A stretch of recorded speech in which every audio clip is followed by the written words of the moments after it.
복음에는 생명이 있습니다. 복음에는 생명이 있어서 복음으로 말미암아 거듭나게 되면요, 우리가 성장하고 성숙해지게 되어 있습니다. 만약 자라지 않는 신앙, 변할 줄 모르는 사람, 또 성숙으로 나아갈 수 없는 믿음이 있다면 그 믿음은 병든 걸 거예요. 잘못된 것일 것입니다. 어저께나 오늘이나 동일한 변함없는 어떤 사람이 있다면 그것은 아름다운 모습이 될 수가 없습니다. 우리 주님은 어제나 오늘이나 영원 무궁히 동일하신 분이시지만 사람은 성장해야 돼요. 성숙해져야 합니다. 믿음 안에서 점점 자라나게 되어 있습니다. 그런데 현실을 보면 성숙해지지 않는 사람이 있어요. 변할 줄 모르는 사람이 있어요. 분명히 복음을 알았는데, 복음을 듣고 또 예배에 참석하고 하나님에 대한 지식이 많아지는데 바뀌지 않는 사람이 있어요. 그 사람을 가리켜서 히브리서에서는 강팍한 사람이라고 얘기를 합니다. 강팍한 마음을 가지고 있다. 사실 오늘 본문이 나와 있는 이 히브리서 4장, 아니 그 앞에서부터 3장에서부터 계속해서 중요하게 쓰이는 키워드가 강팍한 사람이에요. 강팍한 사람. 이 4장 전체가 사실은 이 강팍한 마음을 집중적으로 겨냥하고 있는 것을 보게 됩니다. 이 4장 1절에서 10절은 안식에 대한 이야기인데, 우리가 하나님의 안식에 들어가지 못하는 이유는 우리 안에 있는 강팍한 마음 때문이라고 논증하고 있습니다. 강팍한 마음이 문제다. 그러면 강팍한 마음을 누가 가지고 있느냐? 우리 안에는 강팍한 마음이 없는가? 여러분, 강팍한 사람이라고 해서 좀 외향이 완고하고 또 억센 사람으로 오해해서는 안 됩니다. 오히려 신앙적으로 열심인 사람 중에 강팍한 사람이 있을 수 있습니다. 남보다 더 선교에 열심을 내고요, 또 봉사하는 일에 앞장서고 또 예배에 충실하고 또 열심히 기도하는 듯 보이는데 의외로 강팍한 사람이 있을 수 있다는 거예요. 강팍하다는 것은 변화되지 않는다는 것입니다. 아무리 교회를 다니고 아무리 하나님 말씀을 잘 알고 아무리 열심히 기도해도 변하지 않는다면, 내가 만약 변할 줄 모르는 사람이라면 우리는 강팍한 사람인 거예요. 어떻게 이런 일이 가능할 수 있을까? 어떻게 하나님 말씀 앞에 서는데, 어떻게 예배의 자리에 나아가는데 강팍한 마음을 유지할 수 있을까? 예배를 드려도 하나님께서 그 예배를 연락하지 않으면 그렇게 될 수밖에 없습니다. 성경에 보면, 구약 성경에 보면 제사를 드리는데 어떤 사람의 제사는 받으시고 어떤 사람의 제사는 받지 않으십니다. 누구의 제사를 받으십니까? 아벨의 제사를 받으셨어요. 가인의 제사를 받지 않으셨어요. 또 이사야 시대에 보면 성전에서 이 제사의 연기가 가득한데 하나님께서 뭐라고 그러냐 하면, 너희 재물의 연기가 나를 질식시킨다 그랬어요. 너희의 제사가 질렸다, 오히려 구역질이 난다라고까지 하나님께서 말씀하셨어요. 그들의 제사를 받지 않으신다는 거예요. 온전치 못한 제물, 또 온전치 못한 방식으로 드려지는 제사를 하나님은 받으시지 않으신다라고 구약성경에서 분명히 말씀하고 있어요. 형식적인, 우리의 마음이 드려지지 않는 제사의 제물과 우리의 마음이 안수함으로 동일시 되어야 되는데, 아이덴티파이 되어야 되는데 그렇게 하지 못하고 내 마음과 유리된 채 제물만 드려지는 그 제사는 하나님께서 구역질 난다라고 말씀하시는 거예요. 물론 우리가 지금 구약적인 제사를 드리지는 않습니다. 그러나 바로 이 제사의 의미, 제사의 중요한 이러한 아이디어가 그대로 사실 우리가 드리는 이 예배 가운데 나타난다라고 저는 믿습니다. 그래서 오늘 히브리서 기자는 어떻게 말하느냐 하면, 제물은 칼로 각을 뜨는 일이지만 제물을 드리는, 오늘 우리 예배를 드리는 우리의 마음은 말씀으로 각을 떠야 한다라고 말씀하고 있어요. 12절 한번 보겠습니다. 하나님의 말씀은 살았고 운동력이 있어 좌우의 날선 어떤 검보다도 예리하여 혼과 영과 및 관절과 골수를 찔러 쪼개기까지 하며 또 마음의 생각과 뜻을 감찰하나니. 여러분 많이 들어본 말씀이지 않습니까? 난데없이 이 유명한 말씀이 나오게 된 배경은 바로 강팍한 마음 때문이에요. 혼과 영과 관절과 골수를 찔러 쪼개기까지 하며, 이 표현은요, 구약 레위기에서 칼로 제물을 자르면서 각을 뜨는 그 장면에 사용되던 용어가, 제사 용어가 그대로 사용되고 있습니다. 강팍한 마음을 어떻게 해야 하느냐? 우리 안에 있는 강팍한 마음, 이 강팍한 마음을 가지고서는 우리가 제사할 수 없고 예배할 수 없고 변할 수 없고 하나님이 우리에게 약속하신 그 안식의 땅에 들어갈 수 없고, 그러면 과연 우리 마음에 있는 강팍한 마음을 우리가 어떻게 다루어야 하는가? 바로 그 해결책은 결국 하나님의 말씀이라는 거예요. 하나님의 말씀. 그 말씀으로 우리 내면의 각을 뜨고 해부하지 않는 이상 그 예배를 받으실 수가 없고, 하나님께서 연락하지 않는 예배 가운데서 우리는 변화될 수 없다라고 오늘 히브리서는 우리에게 말씀하고 있습니다. 미국의 어떤 중부 도시의 어떤 교회에서 제가 들은 이야기입니다. 뭐 아주 흔한 얘기일 수도 있어요. 그 교회에, 한인교회에, 여러분 미국 중부의 좀 작은 도시에도요 한인교회들이 다 많더라고요. 보니까 한 작은 한인교회에 한 그 대학 교수님이 등록을 했어요. 아마 글쎄요, 뭐 이렇게 좀 공적으로 이렇게 활동할 무대가 필요했는지, 정말 신앙에 대한 그런 관심을 가졌는지 모르겠지만 등록을 했는데, 이분이 이제 교회를 등록하고 나서부터 이제 열심히 신앙생활을 하게 되었어요. 예배도 잘 참석하고 또 마음을 다해서 성경을 또 배우고, 초신자였는데 그런데 남다른 거예요. 책임감 있게 또 열심히 성경을 공부하고 또 말씀을 듣고 하니까 눈에 띄잖아요. 그죠? 눈에 띄게 되어 있지 않습니까? 그러다 보니까 교회에서 구역장도 하게 되고, 또 교회에 어떤 중요한 일이 있을 때마다 그분이 도맡아서 하게 되고, 그래서 몇 년이 지나지 않아서 그분이 그 교회의 장로님이 되셨어요. 장로님이. 그러다가 얼마 지나지 않아서 이제 문제가 생기기 시작하는 거죠. 그 장로님 때문에 교회가 계속 어려움을 겪게 되는 거예요. 목사님하고의 관계도 문제가 있고. 그래서 결국 뭐 여러 사정을 겪었지만 결국 그 장로님 때문에 교회가 완전히 큰 시험에 들고 분열하게 되는 그러한 일들이 있었더라고요. 여러분, 겉으로 변하는 것 같습니다. 겉으로 달라지는데 속 사람이 달라지는 것은 아니라는 거예요. 물론 그 케이스가 그 장로님 때문이다라고 말할 수는 없어요. 뭐 교회에 어떤 정말 중요한 문제가 있을 수 있고, 또 목사님에게도 문제가 있을 수 있고, 뭐 케이스마다 다르겠지만 어쨌든 겉으로 달라지는 것이 속이 달라지는 것이 아닐 수 있음을 우리는 오늘 깊이 생각을 해 보아야 합니다. 왜 하나님의 말씀으로 우리 내면의 각을 떠야 하는가? 제사를 드릴 때, 제물의 각을 뜰 때에 내장에 더러운 것들을 다 제하여 버립니다. 뭐 더러운 어떤 부분들, 찌꺼기들, 또 똥이나 어떤 그런 것들을 다 정결케 한 뒤에 제물이 되어서 하나님 앞에 드려지는 거예요. 하나님께서는 더러운 것을 받지 않으시는 거예요.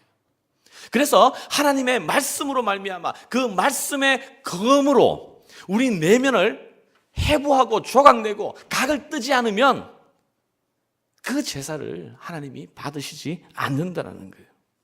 어떻게 각을 뜨느냐? 13절을 한번 보세요. 13절. 지으신 것이 하나라도 그 앞에 나타나지 않음이 없고 오직 만물이 우리를 상관하시는 자. 개정판에 보니까 우리의 삶을 결산하시고 심판하시고 판단하시는 그 상관하시는 자의 눈앞에 벌거벗은 것 같이 드러나느니라. 하나님의 말씀이 우리 안에 있는 모든 것을 벌거벗은 것처럼 드러낸다는 거예요. 밝히 보여준다는 거예요. 여러분 혹시 이 말씀의 이 능력에 대해서 여러분 경험하신 적이 있습니까? 여러분 우리는 우리 자신을 잘 몰라요. 어떻게 생각하면 우리는 참 괜찮은 사람이에요. 근사한 사람이에요. 나만큼만 양심적인 사람이 있으면 나와봐라. 세상에 나 같은 사람만 있으면 법이 필요가 없다라고 하시는 분들도 계세요. 그런데 우리가 하나님의 말씀에 비추게 되면 그 말씀이 내 내면을 도려내기 시작하면요, 우리는 얼마나 큰 죄인인지 하나님의 기준에서, 하나님의 시각에서 내 자신이 존재론적으로 어떤 상황에 있는지를 말씀 앞에 설 때 우리가 비로소 발견하게 된다는 겁니다. 제가 우연히 그 유튜브를 통해서 태아 3D 영상을 본 적이 있어요. 우리 교회도 지금 두 분이 아기를 가지고 있는데 제가 알기로 모르는 분이 또 있을지 모르겠습니다. 근데 사실 자기 안에 태아가 어떤 모습인지 궁금하잖아요. 근데 예전에는 초음파 검사하면 글쎄 남자들 눈에는 보이지도 않더라고. 우리 산모들은 뭐 그걸 보면서 막 이렇게 애지중지하는데 내가 보면 다 똑같이 생겼고 뭐 시꺼멓게 해가지고 뭐가 뭔지 구별이 안 되는데 그냥 태아겠거니 설마 저게 뭐 음식이겠나 이런 생각이 들고 근데 유튜브에서 특수 촬영을 해가지고 3D 영상으로 나온 게 있더라고요. 그래서 1주차는 어떻고 2주차를 입체적으로 그대로 보여주는데 와, 보는 것만 해도 감동이 되는 거예요. 우리 김세롬이 집사님은 지금 35주? 35주인데 너무 똑같아. 애기 완전히 발육이 다 끝난 아이처럼. 우리 김유정 자매님 지금 몇 주? 20주?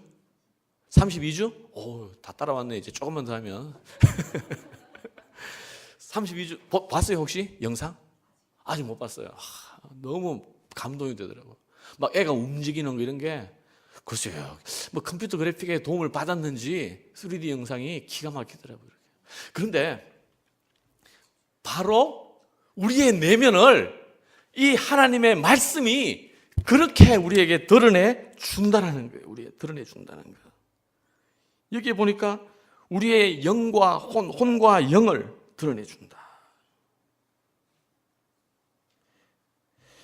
여러분 우리 자신은 영적으로 우리가 분별할 수 있는 그게 없어요. 고린도전서 2장 13절에 보면 우리가 이것을 말하거니와 사람의 지혜에 가르친 말로 아니하여. 여러분 생물학 박사, 물리학 박사들이 우리 인간을 잘 아는 줄 아십니까? 몰라요. 지식적으로, 과학적으로는 잘 알죠. 우리의 DNA가 어떻고 우리의 세포가 어떤지 그분들은 잘 이해할지 모르겠지만 우리의 영적인 실상에 대해서는 그분들은 알지 못해요. 우리가 이것을 말하거니와 사람의 지혜에 가르친 말로 아니하고 오직 성령에 가르치신 것으로 하니 신령한 일은 신령한 것으로 분별하느니라. 육에 속한 사람은 하나님의 성령의 일을 받지 아니하나니 저희에게는 미련하게 보이며 또 깨닫지 못하나니 이런 일은 영적으로야 분별하느니라. 영적으로야 분별하느니라. 사람이 보면 다 똑같아요. 열심히 저분이 봉사 열심히 하면 정말 믿음이 좋은 걸 우리는 생각합니다. 선교에 대해서 남다른 관심을 가지고 열정을 가지고 있으면 저분이 정말 하나님 나라를 위하여 자기 자신을 아낌없이 드린 분이구나 생각을 합니다. 예배 열심히 드리면 정말 저분이 믿음이 좋구나 생각합니다. 기도 열심히 하면 정말 저분은 십자가 앞에서 날마다 나아가면서 날마다 십자가를 지고 살아가는구나 라고 생각을 하는 거예요. 그러나 하나님의 말씀이 우리의 혼과 영을 찔러 쪼개고 해부하고 그래서 우리가 어떤 존재인지를 이 말씀이 우리에게 밝혀 보여주는 거예요. 여기 마음, 뜻 이런 표현들이 있는데 마음은 우리의 속에 있는 어떤 욕망, 디자이어 이런 것들을 말하는 거예요. 뜻이라는 것은 어떤 의도, 의지 이런 것들을 말하는 거예요. 이 하나님의 말씀이 그런 것들을 덜쳐준다는 거예요. 그래서 하나님의 말씀 앞에 정면으로 나아가서 그 말씀 앞에 우리 마음이 해부되고 쪼개어지고 각을 떠여지지 않으면 우리는 착각하는 거예요. 내가 굉장히 거룩한 사람이라.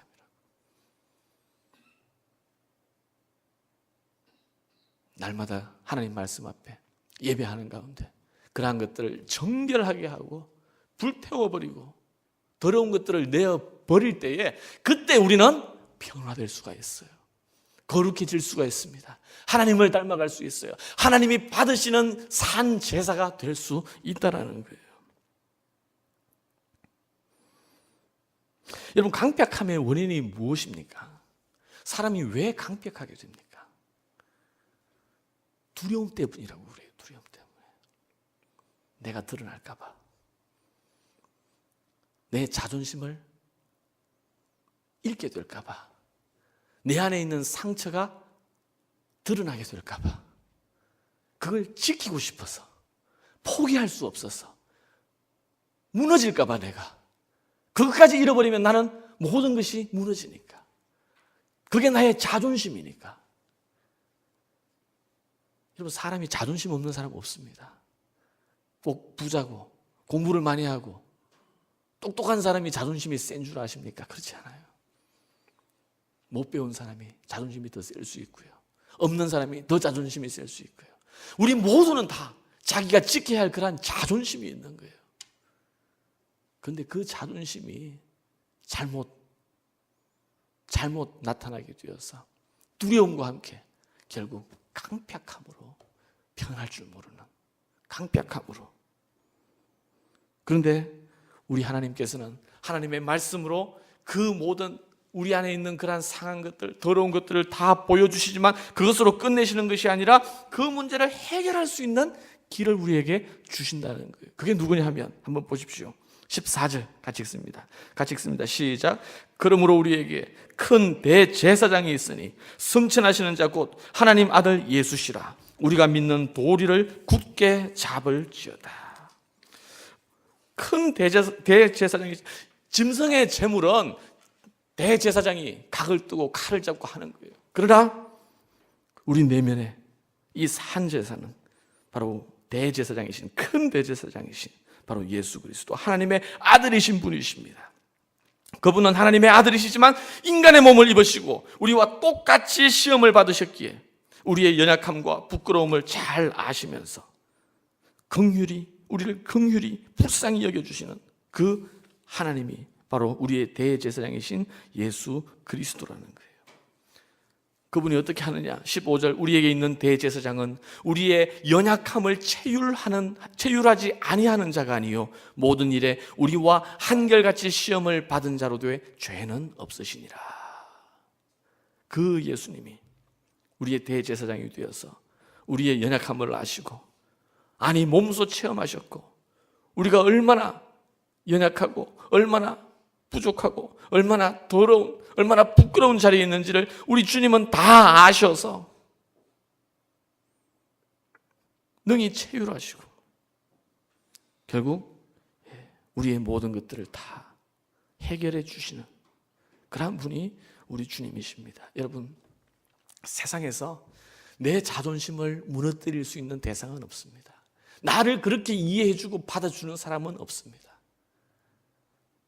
부모도 사실 다 그렇게 못해요. 그러나 우리 예수 그리스도, 우리의 대제사장이신 예수 그리스도, 그분은 그렇게 하기 위해서 우리에게 오셨어요. 우리의 연약함을 친히 체휼하셔서 우리를 다 받아주시고 용납해 주시고. 그래서 신앙은 자기를 지키는 것이 아니라 십자가 앞에 무너지는 것이 바로 신앙인 줄 믿습니다.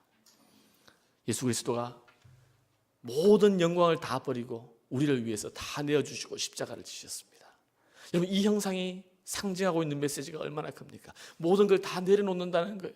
십자가는 낮고 천한 부끄러움의 자리예요.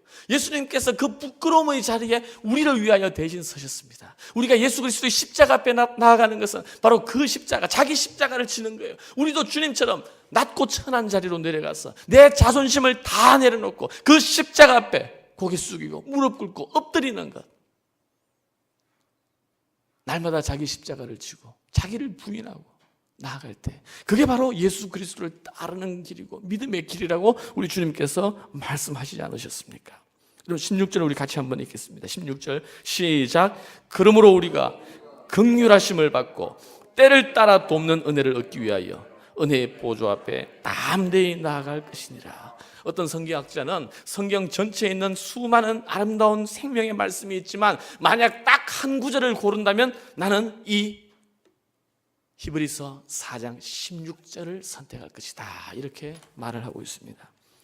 우리가 긍휼하심을 받고 때를 따라 돕는 은혜를 얻기 위하여 은혜의 보좌 앞에 어떻게 해요? 담대히, 부끄러워할 필요가 없어요. 어색해할 필요가 없어요. 눈치 볼 필요가 없습니다. 담대히. 왜냐하면 우리 주님께서 그 일을 위해서 우리에게 오셨기 때문에. 은혜의 보좌 앞에 때를 따라.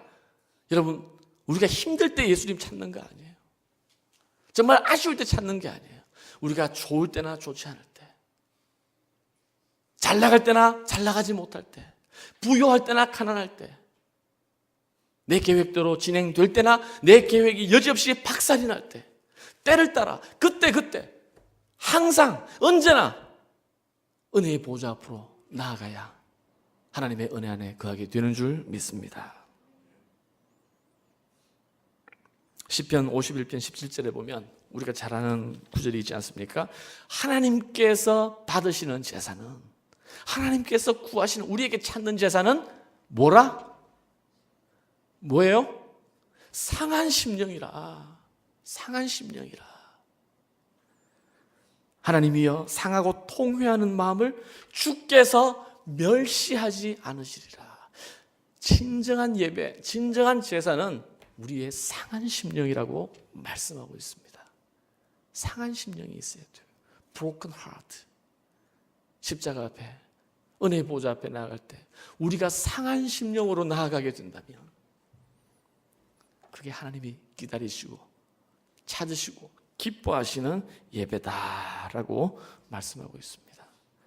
사랑하는 여러분, 저는 원래 우리가 이 상한 심령을 우리가 가질 수 있기를 바라요. 이 상한 심령으로 날마다 주님을 찾고 의지하고 하나님께 예배할 수 있는 그러한 자리에 머물렀으면 좋겠습니다. 이게 하나님이 가장 바라시는 거예요. 여러분, 우리의 자존심 내려놓으십시다. 우리에게 만약 상처가 있다면 십자가 앞으로 가지고 가서 피 묻은 예수님의 손길로 나음을 입게 되는 그 은혜를 왜 우리가 가지고 가지 않기 때문에 그 은혜를 못 누리는 거예요.